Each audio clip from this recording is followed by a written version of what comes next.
Welcome back. Tara here with Not by Sight. We're on chapter 3.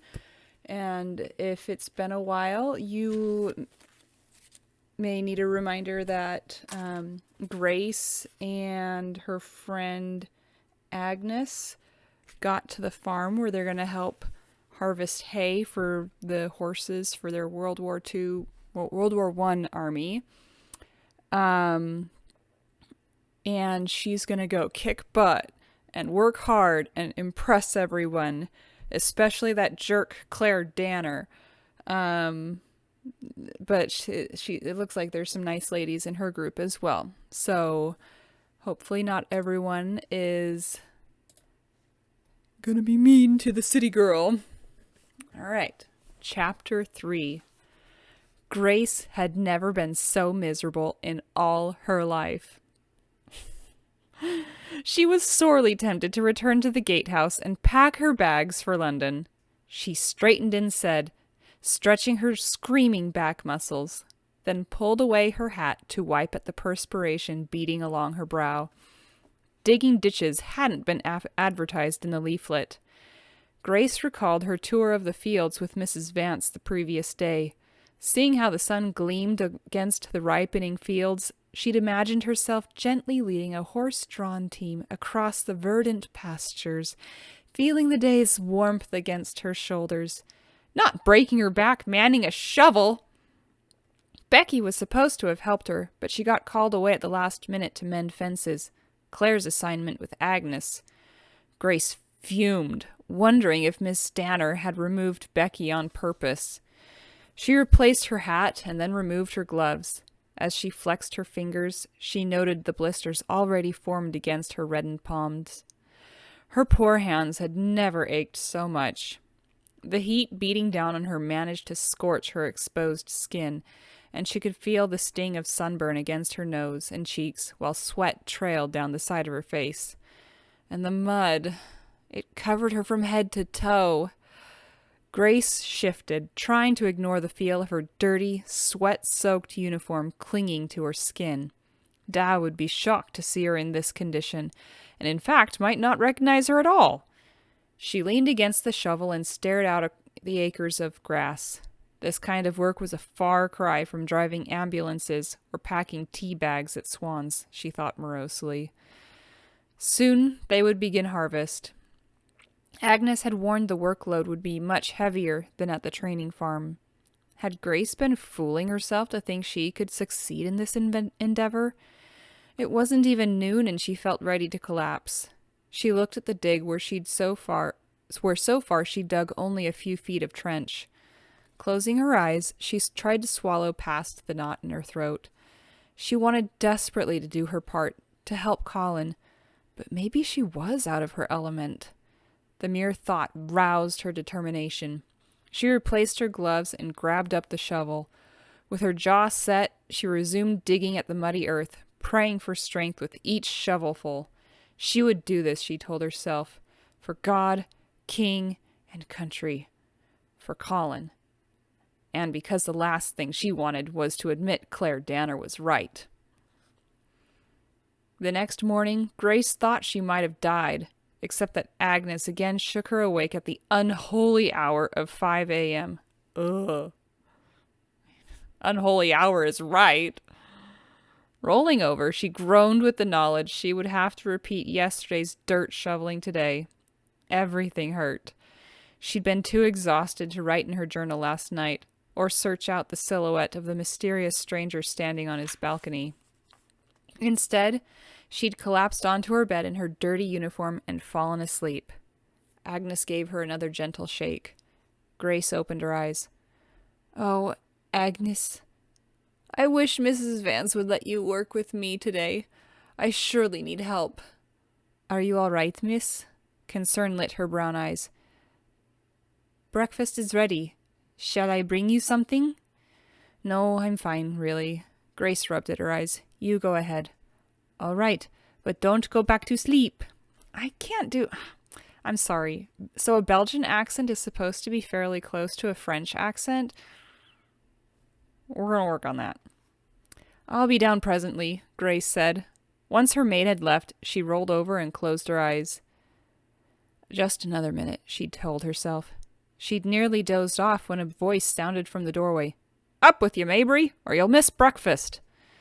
Blinking, Grace sat up as Mrs. Vance entered the room looking spry in her clean and pressed uniform. Self-conscious about her own dirty, rumpled state, Grace swung her feet over the side of the bed, grateful Agnes had thought to remove her boots and her gaiters last night. The supervisor read her thoughts. You slept in your uniform, she stated, shaking her head. You look an absolute fright, Mabry. I hope you plan to change. In the Women's Forage Corps, we take pride in our appearance. Yes, ma'am. Grace quickly rose and retrieved her other uniform from the portmanteau beneath her bed. How she longed for a bath. But last night she'd slept through her chance to get clean as well. She was smoothing the wrinkles from her fresh garments when Mrs. Vance asked, Mabry, did you perform any actual field drainage work during training? Grace looked up and shook her head. We received a lecture with photographs, she said slowly. Why? Mr. Tillman isn't pleased. He inspected your work last evening. You barely made any progress on the ditch, and you left your tools lying half buried in the mud. Miss Vance eyed her sternly. He didn't notice the shovel until he'd tripped over it and took a spill. Mortified, Grace asked, Is he injured? His ankle is sprained, but not broken, thank goodness. She took a deep breath. I'm assigning you to a different task today. The Army ordered more sacks, and a shipment of tarpaulins needs mending. Lucy Young is overwhelmed. While I catch up on my reports, you'll work with her. She paused. You can sew. Relieved to be excused from digging, Grace recalled many afternoons spent mastering Petite Point. Of course, she said, confident she could mend a few sacks. I'm happy to do it. The morning air felt chill when after breakfast, Grace and Lucy ventured into Roxwood, where they would do their mending in a back room of the shop owned by Mr. Horn, the village cobbler. Each woman in the WFC had been assigned a bicycle. Grace and Lucy parked theirs in front of the building and went inside. Good morning, Mr. Horn, Lucy called to the cobbler as they entered. An aged man in leather apron and black bargeman's cap waved his cobbler's hammer as they continued to the rear of the shop. The back was spacious and a bit austere, with a trio of gaslight fixtures mounted above the rustic pine wainscoting. 2 wooden chairs and an enormous pile of white tarpaulins took up one half of the room. At the opposite wall stood a treadle sewing machine. A mound of burlap fabric cut into rectangular sheets lay on the floor beside it. You'll work there, Lucy pointed at the sewing machine. Grace chewed on her lip while she studied the contraption. She'd seen one at Selfridge's in London, but wasn't familiar with how it worked. I'll show you, Lucy said, reading her hesitation. It's already been threaded, so you can start sewing. She moved to sit in the chair facing the machine and retrieved 2 pre-cut squares of burlap from the floor. Once she'd matched them together, she'd slipped an edge of the fabric beneath the needle and flipped some kind of metal guide into place. Just like this, she said, and began working her feet back and forth against a metal square bracket beneath the machine. The needle came to life, penetrating the burlap. Lucy guided the fabric forward as tiny, even stitches followed in its wake. Now you give it a try. She rose and made way for Grace to sit down. Lucy Young had patience in abundance, guiding Grace through the steps until she'd completed her first sack. You've got it, Lucy said. Then she crossed the room to begin the task of mending tarpaulins. Companionable silence followed, interrupted only by the noisy treadle. Lucy, you mentioned you'd seen my father's tea room, Grace said finally, hoping for a bit of conversation while they worked. Are you from London, then? When Lucy didn't respond, Grace glanced up and caught the woman's wary look. I'm sorry, she said quickly. Dad's always telling me it's not ladylike to be nosy. Grace's face grew warm. Oh, he's probably right, Lucy softened the rebuke with a wan smile. We all have our secrets.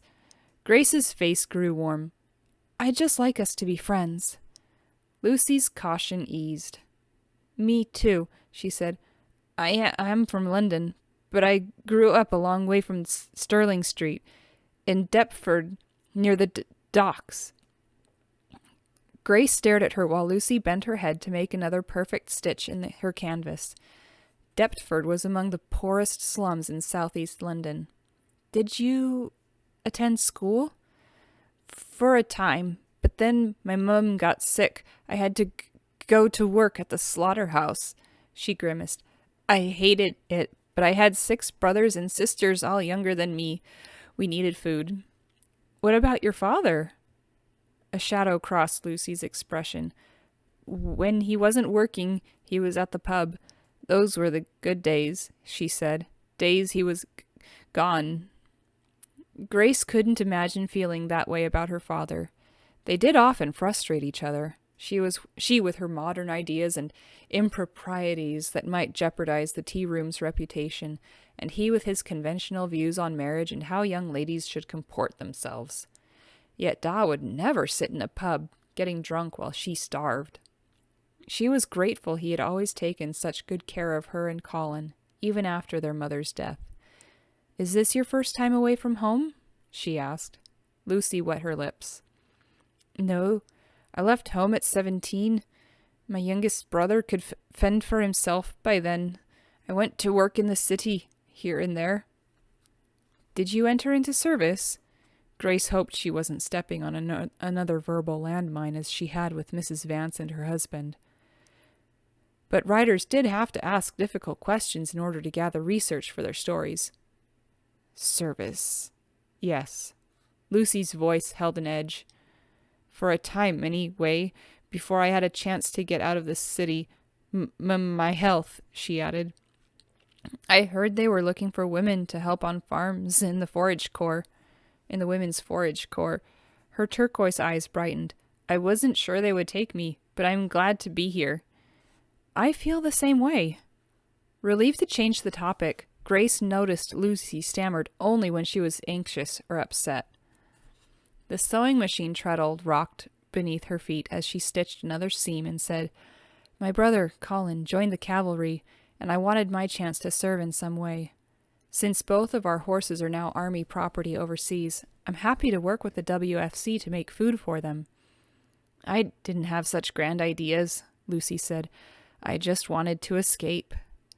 A desolate look swept across her features and tore at Grace's heart. I learned early on that women are powerless to the whims of the world and to men, to fathers. She bent her head and began to stitch furiously. While Grace couldn't decipher Lucy's words, she felt their insidious meaning, horrible imaginings that didn't bear contemplation. She must help her new friend. Lucy, have you ever heard of the suffrage movement? Only on the streets and the pictures of marching women I saw on the front pages of the Times. I heard men say terrible things about them. Why? Because being a suffragette is wonderful. You're a suffragette? Lucy gaped at her. Do you know Emmeline Pankhurst? I am, Grace said, smiling, and I do know her. I've attended rallies she and her daughter Christabel have held. She added earnestly, Men don't like suffragettes because they want to keep us under their thumbs. Grace recalled for an instant Da's desire to marry her off to Clarence Fowler. They're afraid we'll change the world as they know it, and they're right. She rocked the treadle at her feet and sewed another straight seam, warming to her subject. Many women work outside the home for a living, but only as domestics or factory workers. Yet we consume goods and make purchases and read newspapers. Why shouldn't we be allowed to vote? The laws of this land affect us as well as men. Once women get the vote, we'll be able to enter colleges, obtain any profession, doctor, lawyer, scientist, veterinarian, even parliament. One day it will happen, and sooner than you think. We'll wear them down, and then we will change the world. Ow! Grace glanced down and saw she'd nearly sewn her finger with the needle. You really believe it will happen? Lucy asked, blinking. We'll change the world? And everything in it. Grace nursed her finger, then resumed her sewing. At the slaughterhouse, I had to butcher animals every day, when all I wanted was to love them. Lucy made another stitch. When I was a child, We had a cat come around our flat. She was gray and white and had a long ringed tail. Lucy tossed her a wistful smile. She was also starving, so one day I hid her inside my coat and brought her into our kitchen. I fed her scraps my mom had tossed into the waste bin. Every day the cat came back and I fed her. I even named her Misty because I'd first found her on a foggy November day. Grace continued working the treadle. What happened to her? My father came home early one afternoon and caught me with Misty. I begged him to let me keep her. She raised listless eyes to Grace. But he'd been drinking. Lucy tugged hard at the thread to tighten the slack in her stitch. After he knocked me around a bit, he took the cat outside. I ran after him, but he tossed her into the street, right under the wheels of a passing greengrocer's delivery truck. That's terrible, Grace said, frowning. How could anyone have such a cruel father? I had other animals. Lucy kept to her sewing. A dog, a pigeon, even had the old draft horse at the livery on the end of our street. They were pets my father never knew about. She made another stitch. After Misty, I never brought one home. She glanced up. When you spoke about women being veterinarians? Lucy nodded, and her gaze took on a faraway look. I've always felt more comfortable with animals. She refocused on Grace. I want to heal them, not hurt them. You can. Grace reached for more burlap from the stack. Don't ever give up on your dream, Lucy. One day, you will have the freedom to be whatever you want to be. I hope so, Grace. I know so. And for Lucy's sake, Grace fervently prayed she was right. Grace is channeling some Beyoncé spirit. Who run the world? Girls!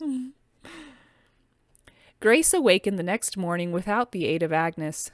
Because sewing sacks was much easier than digging ditches, she'd had the energy to wash and press both uniforms and have a bath in the delightful cast-iron tub the night before. Afterward, she'd taken up her place by the window, hoping for another glimpse of the tall stranger at the manor. He had appeared, pacing at the balcony. Then, just as before, the man retreated into the darkness of the house. Was it Lord Roxwood? The Tin Man? Grace mused as she finished dressing and headed downstairs. And if so, might she request an interview with him for her upcoming story? She arrived in the kitchen to find the others already seated around the table, tucking into breakfast. Agnes offered her an approving smile. Well, look who's arrived, and without a wrinkle. Oh wait, sorry, that's Claire. Well, look who's arrived, and without a wrinkle. Grace ignored Claire's remark. Taking her place at the table, she spooned a bowl of porridge from the pot and selected a slice of toast and a hard-boiled egg. Good morning, Lucy, she called to Lucy, still buoyed by their inspiring talk yesterday. Instead of greeting her, Lucy flashed a look of chagrin. Grace paused in slathering apple butter onto her toast to scan the other faces at the table. Each seemed preoccupied with breakfast, except for Mrs. Vance, who frowned at her. Is something wrong? We'll discuss it later, Mabry. Alarmed by the gravity of her supervisor's tone, Grace carefully set down her knife. Had there been another air raid on London? Please, Mrs. Vance, I wish to know now. She tried to sound composed as all eyes focused on her. Mrs. Vance said finally, It's about the sacks. Grace blinked. The burlap sacks? But I sewed 4 dozen of them yesterday. A dozen of which you stitched completely closed. Mrs. Vance expelled an irritated breath. You obviously weren't paying attention, Grace. Now the stitches must be removed, and we simply don't have the time or the resources to fix such mistakes. Grace heard a snigger of laughter from across the table. Oh, poor Grace. She's trying so hard. Heat bathed her sunburned cheeks. She'd been so consumed with talking about suffrage and turning the burlap under the needle, she hadn't realized she'd sewn a few too many seams. Let me repair them, Mrs. Vance. I'll work late. No, I'll assign the task to someone else. Mrs. Vance tossed her napkin onto the table. I'm putting you on report, Mabry. I don't like doing it, but every woman must pull her weight. Her tone gentled as she added, You know, Grace, it might be you're better suited for another purpose. There's no shame in reconsidering your position with the Women's Forage Corps. No, please, I can do this. Grace darted a glance at Agnes, silently willing her to help. They had only just arrived, and already she was being asked to leave. Agnes took her cue. Mrs. Vance, it's my fault, Miss Grace is having a difficult time of it. I promised I'd help her when we got here, but I've done a poor job. She straightened to face Mrs. Vance. Ma'am, if she leaves, then I feel I should go with her.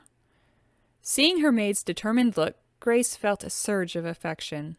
The rest of the women at the table seemed to hold their breath. Mrs. Vance said, Seems you got a champion, Mabry, and Agnes does the work of two. One more chance is all you'll get. Make certain you do the job right the first time. Then her supervisor turned to the others. We work together in this gang, so if Grace fails, we all fail. Understood? Yes, ma'am, they chorused, quickly ducking their heads and resuming breakfast. Mr. Tillman tells me the pigs are ready for the butcher, Mrs. Vance said, looking back at Grace.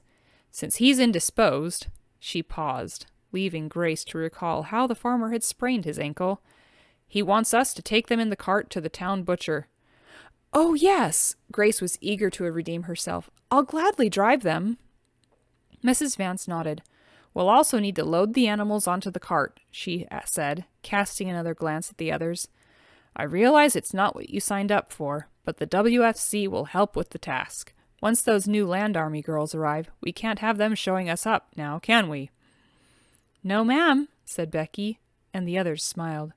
Only Claire sat with arms crossed, wearing a sour expression. We can thank Duchess here for the extra duty, since she leaves shovels lying around for farmers to trip over.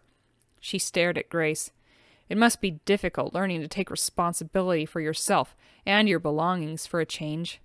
Enough, Miss Danner, Mrs. Vance said sharply, and once you've helped load the pigs, you can go into the village and begin repairing those sacks.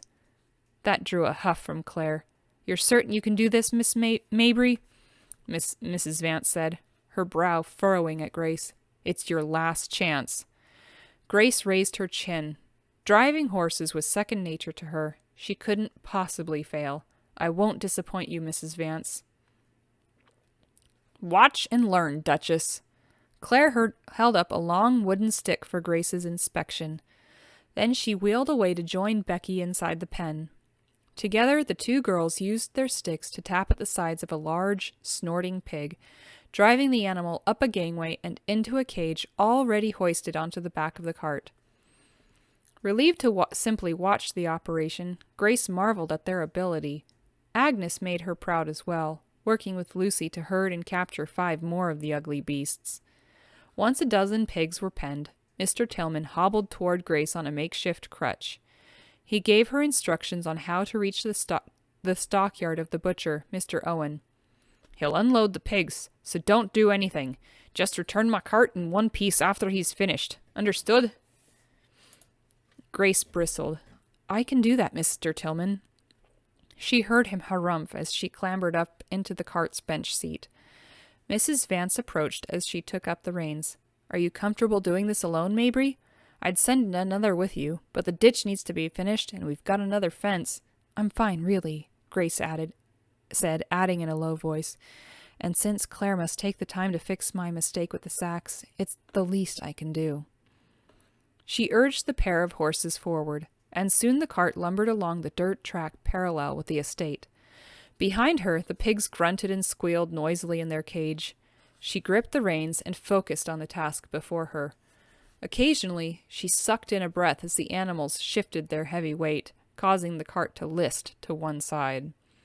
Roxwood Manor came into view. Grace looked toward the balcony, hoping for another glimpse of the reclusive man who lived there. It stood empty. Her gaze wandered to the lush green lawns sloping gently upward toward the house, and the rose garden filled with clusters of white, red, and orange blooms. Such beauty! As the team rounded the corner beyond a large hawthorn bush, she saw the gatehouse. At the same moment, the pigs jostled the cart and Grace lost her balance. Grabbing at the edge of the wooden bench seat to steady herself, she caught a splinter through her fabric gloves. "Ow!" she muttered, and reproached herself for having left her heavier gloves in her haversack upstairs. Pulling to a halt at the gatehouse, she set the brake and climbed from the cart. She turned to the noisy pigs squirming in their cage. "I'll be just a minute." Her search for the gloves proved fruitless. After she had rummaged through her own bag, she wondered if Agnes kept an extra pair in hers. Passing by the window, Grace made a quick check on the pigs below, and thought she glimpsed a beige uniform, along with the glint of metal. Was it the brass FC badge they wore on her shoulder strap? She leaned out to get a better look, but saw nothing except the cartload of noisy animals. Her pulse thrummed. Mrs. Vance would sack her on the spot to find her dawdling upstairs when she should be on her way to the butcher. Grace hurried to Agnes's bed and grabbed up her maid's haversack. She began searching inside for a pair of heavy gloves when she spied a photograph. The image took her by surprise. An older woman and an adolescent-aged girl stood outdoors beside a barbed wire fence. A farm, perhaps? Against a backdrop of snowy mountains and thick forests. It might have been winter, but for the white flowers in the grass at their feet. Spring or summer then. Both females wore white shirtwaists and light-colored skirts, and had the same dark hair and soulful eyes as her maid. Agnes had never shown her a picture of her family, as these two undoubtedly were. Feeling guilty for prying and worried Mrs. Vance might find her here, Grace hastily returned the photograph to the bag and abandoned her search for the gloves.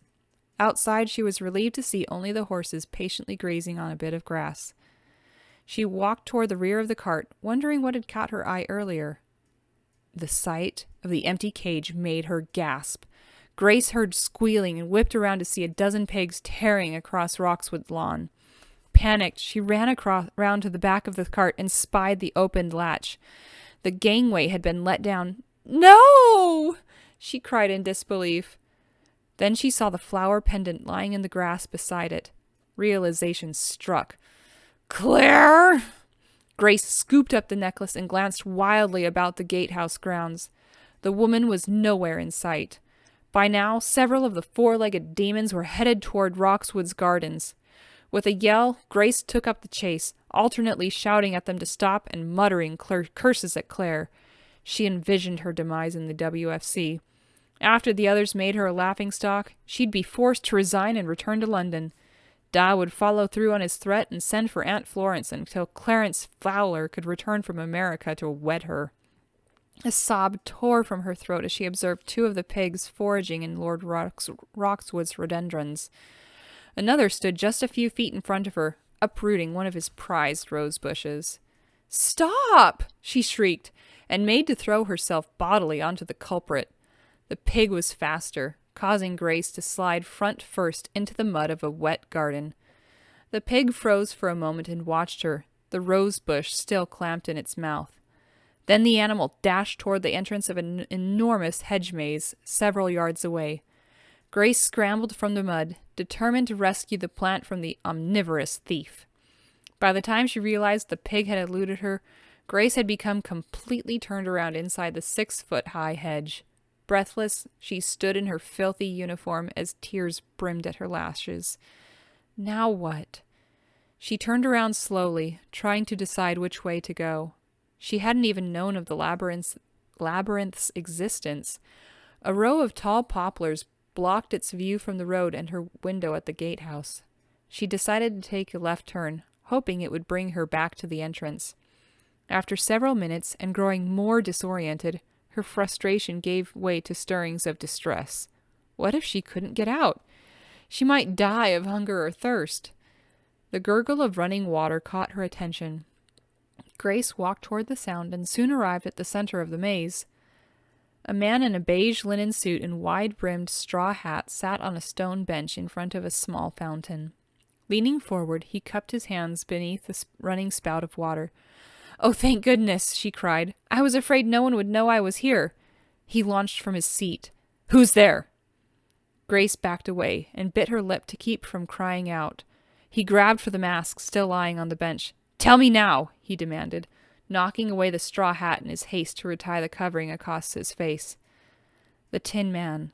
She caught only a glimpse before he donned the mask, but long enough to observe his scars, a cruel gash along one cheek, and the angry, serrated flesh surrounding his eyes that obviously could not see. Deep blue eyes. Recognition made goose flesh rise along her arms. She took in his substantial height and the broadness of his shoulders, the blonde hair curling about his collar. He'd once sported a faux queue tied at his nape, and in those seconds before he hid from her, she recognized his handsome features, the strong nose and squared jaw, his sculpted mouth. "Jack Benningham?" she whispered. "Dude, what happened? What happened to Jack? His face, oh, his poor face, his beautiful, beautiful face." Oh. I guess we'll find out soon in chapter 4, I hope.